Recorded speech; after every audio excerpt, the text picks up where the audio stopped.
তত্ত্বাবধায়ক সরকার যে ব্যবস্থা আছে এটা কেউ চাইলে মানে ইচ্ছা মতো কোনো রাজনৈতিক দল সংবিধান সংস্কার করতে পারবে না। আমরা এর আগে দেখছি যে হাসিনা ফ্যাসিস্ট সরকার তারা কিন্তু ক্ষমতায় এসে তত্ত্বাবধায়ক সরকার উঠাই দিয়েছিল নিজেদের সুবিধার্থে। সুতরাং কেউ নিজেদের সুবিধার্থে নিজেদের এজেন্ডা বাস্তবায়নের জন্য সংবিধান যখন তখন সংস্কার করতে পারবে না। এটা হচ্ছে একটা বিষয়। একটা বিষয় হচ্ছে একজন ব্যক্তি দুইবারের বেশি প্রধানমন্ত্রী থাকতে পারবে না।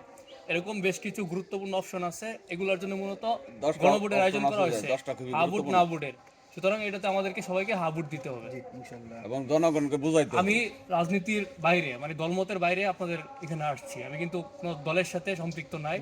একজন জুলাই যোদ্ধা হিসাবে আপনাদের কাছে আসছি, ঢাকা ইউনিভার্সিটিতে পড়াশোনা করি, মধ্যদাপুনি আমার বাড়ি। অবশ্যই সবাই হা ভোট দিবেন ইনশাআল্লাহ।